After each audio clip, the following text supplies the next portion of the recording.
The bite gets tough, fishing a young tube slow can't be beat. Look at that tank. This thing is so freaking thick.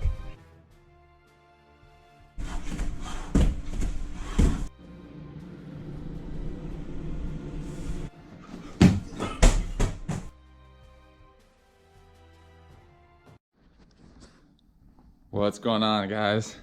Today my plan is to make a year-end video. You probably can't tell. Obviously you can't feel temperature through the camera, but it has been cold as hell lately.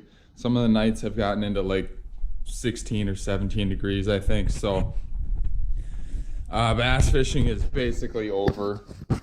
My last few trips I've gone out on, I have not done very well at all. Like maybe one or two fish here or there. We did a trip to Mille Lacs for 2 days trying for smallmouth and muskie. Did not get a single fish. Line was freezing on the cast. Hands were freezing. Feet were freezing. It was just miserable. But I figured I would do one more kind of open water fishing video, just kind of like a year-end tackle review, some of my favorite things before it switches over to ice fishing, which at this rate, it'll probably be like 3 weeks before there's safe ice to walk out on. So that's not very far away. But I just wanted to go over some gear reviews, some of my favorite gear from this year. I bought a lot of new stuff this year. I spent a lot of money on fishing stuff, and I want to keep it fairly short. It's probably gonna be 20 minutes or something because I'm gonna keep rambling, but I want to keep it fairly short and just go over some of my favorite gear. This is by no means an exhaustive list of everything. This is just like my very favorites from the year, some things that I would highly recommend. So let's start out with the TK Tackle Bluegill Glide Bait. This is a double jointed glide bait from TK Tackle. I've got it on Amazon. That might be the only place you can get them right now. 1.5 ounces. So I'm throwing this on a bigger Shimano Tranx 200 with a swim bait rod. I'll show you that in a little bit. It has a great like S-curve swimming action to it. Caught some really nice bass on this year, and even small bass will eat this thing. But I caught some really nice bass on this year, and my biggest fish of the year was a 36-inch northern that came on this. And that fish is in my intro. You can see me, I think I say like this thing's so freaking thick or something. It's sitting on the bottom of my paddleboard. It's probably the biggest northern I've ever caught in my life on this TK Tackle Bluegill Glide Bait. So great bait when you're throwing for big bites. Keeping with the swim baits for a second. This is the Megabass Mag Slow. Let's see how, I think this is 1 ounce. Don't quote, 1.25 ounce. This is Japanese, they don't know what they're talking about. 1.25 ounce, 7 inches. Another good one for big bites. This thing doesn't sink very slow. It has a really good wide wobble. It's got a nice treble hook on the bottom that's feathered. And it kind of tucks up in there, and I think it even has a magnet to keep it up in there. And then when you catch the fish, the hook can swing out. So obviously, like if you're catching bass, that's gonna prolong the life of it a little bit. If you're catching pike, which I caught a lot of pike on this, that thing swinging out is really gonna prolong the life of this. And this is a new one. My other one, I've caught quite a bit of northerns on, and it's looking pretty rough, but I'll probably still get another 10 or 20 fish out of it. That one I think is about 15 bucks on Amazon, so not too bad. This one I believe was like 7 or 8, and I don't know if it goes on sale occasionally, but this is Savage Gear 3D trout, and this is a hitch color, so it's not actual trout color, it's like a minnow color, but one single big hook. But if you got a nice strong swim bait rod, the hookup ratios on that are pretty damn good. And that's a pretty big offering. What is it, 5 inches? Pretty big offering, but it's not huge. And then another one, the Cal Coast Twerk Minnow. I'm recommending this. I haven't caught a fish on it. I caught a fish on a little bit bigger one than this. Same thing, Cal Coast Twerk Minnow. Caught a pike and I missed a couple, but looks really great. I just didn't throw it very often, but I do have supreme confidence in this thing that it will get bit. I want to throw it more next year. I'm throwing that on a Eagle Claw Trocar swim bait hook, 7/0, and this is 3/8 ounce. The screw head really works good with these to keep them They're nice and good. And then my favorite soft plastic to throw is tubes. Usually Yum tubes, but there's tons of companies out there that make really good tubes. But this year, in addition to the tube, my other favorite thing to throw was a Z-Man Z-Craw. And I've only got the black and purple. Black and purple have worked really well. I like to throw tubes in the clear water, and I like to throw the Z-Craws in more dirty water, so that black and purple sticks out. It has like a really good tail fluttering action to it, and that they're ribbed here, so that gives off some extra vibration. And I was kind of cheaping out a little bit, like just buying regular jig heads or whatever, like not super quality jig heads or whatever was kind of on sale or whatever the cheaper ones were. And I bought some of these Eagle Claw Trocars just to try them out, and it's like $5 for a 3-pack or something. They're pretty expensive. But this bait keeper on here is so nice. The hooks are so sharp. It's just so much better than the other hooks. And the other hooks are like $3 for a 3-pack.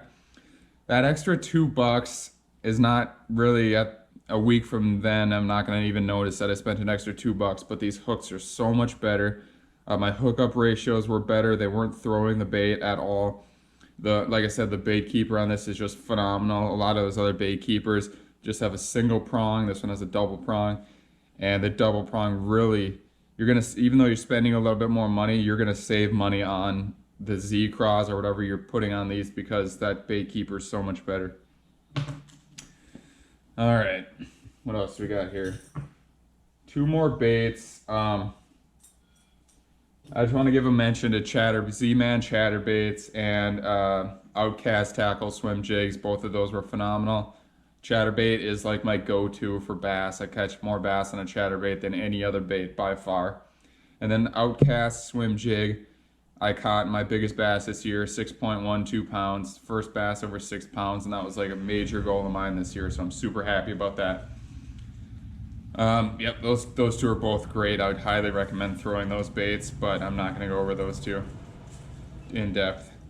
This is a butcher tail tinsel bucktail, single hook. I really like the single hook. I don't like the double hook because I end up getting caught up in the fish's mouth so much. I do not have any problems hooking the fish with this.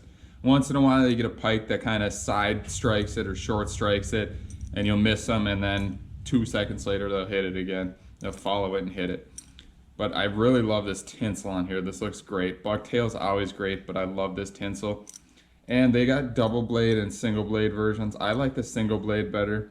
It's a little bit more subtle, and that double blade sometimes tends to like kind of get caught on itself or something, and they don't start spinning. Sometimes you really got to give them a twitch to get them spinning. And then if you slow it down and kill it for a second and try to get it up, a lot of times those double blades don't kick up very well, where the single blade is pretty easy to get kicked up. So single blade I prefer. And this was like a big bass and pike bait right here for me. And then one more, the Mollix Lover Buzz. Now this is an inline buzz bait. It has a kind of a unique sound as far as buzz baits go. Got a little bit smaller hook, but it's a very good hook. It's got a double bait keeper on there. And I really like this one because of the inline style. It does not catch wind. One of the worst things with buzz baits is if it's kind of windy and you're casting into the wind. And I'm sure you guys have all done this if you've been fishing buzz baits. You cast and the buzzer just catches wind and you hear like whoop, and the cast gets cut in like a fifth. Like it goes 10 feet and just catches the wind. That inline design does not catch the wind very bad. It still catches a little bit of wind, but not nearly as bad. I can cast it a lot farther. It picks up some weeds. It probably picks up weeds a little bit more than your average buzzbait. So if you're fishing heavy cover for a buzzbait, or moderately heavy cover, you probably don't want to fish heavy cover with a buzzbait, but moderately heavy cover that goes to the top, that might not be the buzzbait to use. But other situations, that's my favorite one. And now I'm gonna go over some rods and reels. I upgraded my arsenal quite a bit this year, so I'm gonna go over some of my favorite new additions. I'm definitely not gonna cover all of them, but the ones I most highly recommend. So first off, my muskie setup. This is a Tranx 300A HG. It's got the power handle on there, which I really like. It's really comfortable to fish all day. And then this bait on here, I have not caught a fish on it yet, but I've only used it one time at Mille Lacs, which we didn't catch any fish. This is Sebile stick shad. This thing looks really awesome. Kind of looks like a big Cisco or something. And it's not a giant musky bait by any means, but a good sized musky bait. Probably good for pike too. Yeah, Tranx 300. There's a reason why tons of musky fishermen use this thing. It's so smooth, so powerful, casts great. It's probably the smoothest musky reel I've ever used. And I really like the low profile compared to the big round reels. So that is the first reel. Next up, the Shimano SLX DC, and I actually have this on a SLX rod too. I really like the rod. It's lightweight. It's a 7.2 medium power extra fast action. The SLX DC, I did a review on that, and I said that if I got to 1,000 subscribers by a certain date, which has already passed, I would give away a SLX DC to someone in the comments. That's already passed. People are commenting on that video still once in a while, so. But I would still like to do a SLX DC or some kind of giveaway at 1,000 subscribers. So hopefully you guys are enjoying my videos. If you are, please share and like and comment on them or whatever. Hopefully I can get to 1,000 subscribers in the not too distant future, and I can give away some kind of cool prize for 1,000 subs and kind of launch the channel. It's kind of going slow right now. I know there's so much fishing stuff out there. It's so hard to stick out, and I'm definitely not amazing at it. I'm still learning process. I'm still getting better, but hopefully you guys are picking up some good tips from my channel. So again, the SLX DC, this is 150 XG. I believe that's like a 7.1 to 1 or 7. Oh no, it's 8.2. 8.2 to 1. So that's the fastest gear ratio. Nice reel. It feels slightly cheap and plastic compared to like the Corrado, but it's held up well. The DC casting is absolutely awesome. I almost always have it on the setting 2. There's 4 different settings. So I almost always have it on 2, which is like far casting in like moderate casting conditions, which would be like a little bit of wind or whatever. Putting it on 1, you can really bomb it, but a lot of times if there's any wind or anything, you will get a little bit of a backlash. So setting 2 is the mainstay on this. You can put it up higher, but setting 2 is where you're probably going to have it set at most of the time. And this is kind of like my versatile rod. Like I'll throw different things on it.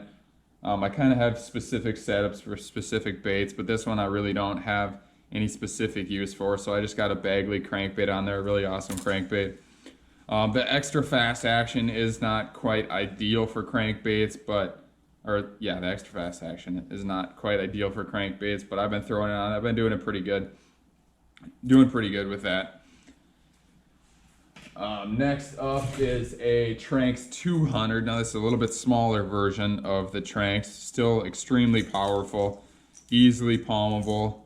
As far as low profile baitcasters go, it's for bass fishing. It's pretty heavy, but it's a 200 size reel, so it holds more line.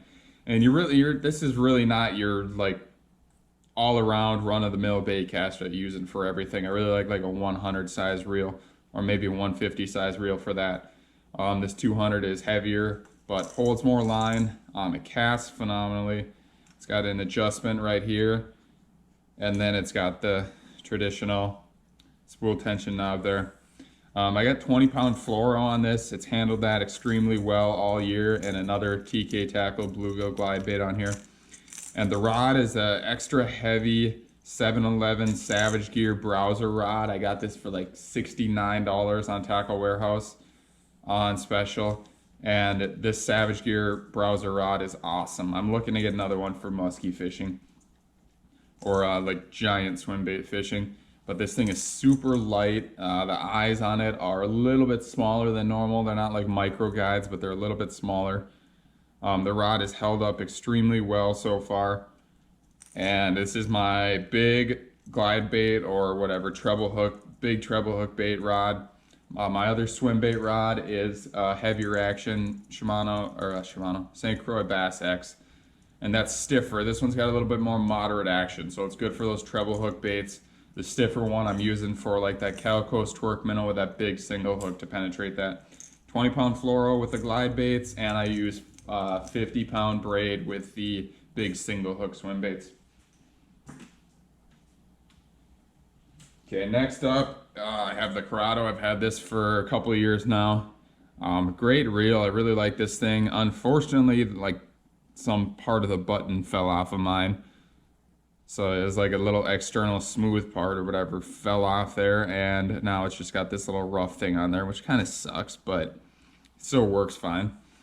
And this is my crankbait setup. So I got a St. Croix Mojo Bass Glass rod on here. This is a 6'10" medium power, moderate action rod. And this has a great parabolic bend and great action for crankbaits. If you're not familiar with any of those terms, this would be like a rod that loads up extremely easy. That moderate action means the bend is going farther down into the rod. Like if you have the extra fast action, it's usually just the like last foot of the rod or so that's getting a bend. This one loads up like almost halfway down the rod. And if you got a fish boat side and it's a bass that's shaking its head or whatever, this rod will quickly bend and absorb that shake. And then when you let go, it's not like so stiff that it's launching straight back to straight. It bends a little bit easier and it goes back to straight a little bit like less springy. So you're not popping those hooks out of that bass. You're keeping good tension on them. And I haven't had a whole lot of chances to use this yet. I've probably caught 30 or 40 fish on it, 30 or 40 bass and pike on it all year. So I haven't used it a ton, but seems to help with the hookup ratio on the crankbait fish. That more moderate action. So I'm really a big fan of that St. Croix rod. And then last up is probably my favorite reel I've ever used. This is a Daiwa Coastal 150, 8.1 gear ratio. It's got a beautiful blue finish on it. It's got the awesome Mag Force Z. If you ever use this Daiwa reel, they're so easy to dial in. This thing's extremely sturdy and lightweight.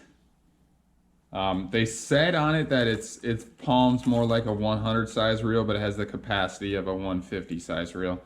I got 30-pound braid on there. I really don't like it that much, but I like 40 better because it manages better. It's a little less thin and easier to work with, but this is a phenomenal reel. I did a video on a review on it. I caught like 15 bass and pike that day on the reel, handled them all extremely well. I'm so pleased with this reel. It's $250. It's pretty expensive, but you definitely get what you pay for. And I would recommend, if you have a limited budget, to buy a couple nice setups and not like 6 or 7 mediocre setups, because you really don't need that much setups. I got a lot of setups, and there's rods I look at like, God, I used that thing like 3 times this year. Why do I even have that? But sometimes you need those for specific instances or specific species you're fishing. But I would recommend getting a couple good setups over buying like 6 or 7 cheaper ones. And then the rod that this is on is a Spiralite Maverick 7.6 medium heavy. The blue does not go with it super well, but whatever, I don't care. It's got a wind grip here, so really like sticky, good gripping rod. Not sticky like it leaves stickiness on your hands or whatever, but it's really good and grippy. And then the Spiralite rod, I did not realize this when I first got it, but the guides are actually wrapped like in a spiral fashion down the rods. I'm twisting it right now. You can see they go from on top to the left more, and then upside down like a spinning rod almost. I don't know how much difference that's made. It says it's supposed to be stronger and more responsive. Seems like a pretty good design. It doesn't get tangled up anymore. It is definitely sensitive. I don't know how much better it is than the normal guides, if at all, but it's a sweet rod. It's kind of a cool design. Handles well. It's very lightweight. And then the lure on here, I got a 5-inch Trout Glider Junior. So this thing is an awesome little glide bait. It has a great like side to side S-curve swimming action to it.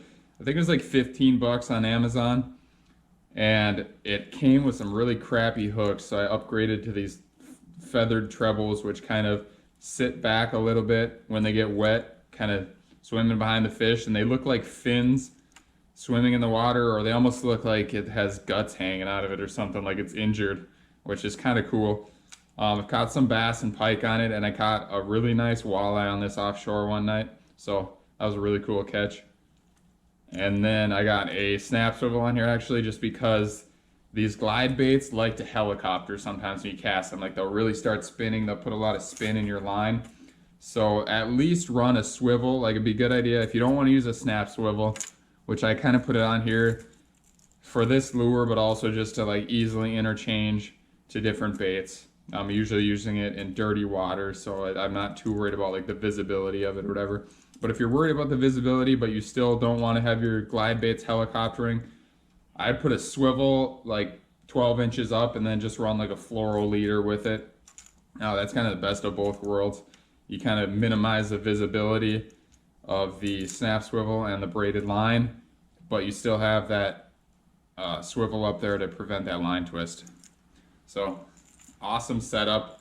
This is probably my favorite setup I have. I have a lot of really quality setups, but this Spiralite and this Coastal SV right here is an amazing setup. And that was my new favorite stick to throw. So, oh, I got one more here too. Spinning rods, or spinning reels. I did not go over, but I got a Tatula spinning reel. Absolutely freaking amazing. So lightweight. There's a reason the Tatula and the Daiwa ballistic spinning reels are rated so highly. They're so light and strong. This one is a Saltist. So I got this Back Bay Saltist. It's like a special version of the Daiwa Saltist 3000. Decently heavy actually. It's not super light. If you want to get a lighter spinning reel, the Tatula is definitely lighter than the Saltist Back Bay here. But this thing is super strong. I'm usually using this for a little bit heavier baits. I'm using the Tatula for drop shotting. And I had this on a Fenwick HMG. The last eye cracked on it. So I got to get a new rod for this thing. There's really no point in getting one now because I won't be open water fishing for probably another 5 months or more, 6 months. So very sad to say that, but I actually ordered a Daiwa Fuego rod for that spinning rod. It seemed like a really nice rod, but it came from Amazon and it had a tip broken off of it right when I opened it. So that was awesome. I will not be ordering any rods from Amazon again. I made a video about that too. Their rod packaging is extremely crappy.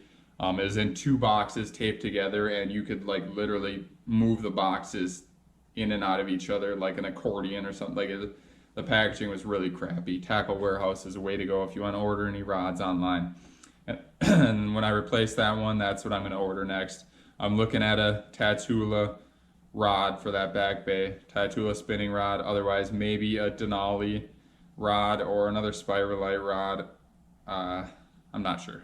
Not exactly sure what I'm going to replace that one with, but I'll probably be waiting a while because I don't really want to spend 150 bucks on a rod that I'm not going to be able to use for another 6 months. I'll just wait for it. So I think that's pretty much it, guys. If you have any questions about any of the gear I showed here, where I got them, how much they cost or whatever, feel free to ask. If you have any other questions for me on bait or gear recommendations or whatever, I'd be happy to help you guys out. And I hope you enjoyed this video of my year-end gear review, showing you some of my favorite gear. All of it is extremely good, durable, high-quality gear, and I expect to get a lot more years out of it. Hopefully I don't have to spend as much money in the next few years on gear as I did this year, but spend more money on traveling to different lakes and different rivers or whatever, different experiences instead of just hoarding a bunch of gear. I got way too much gear.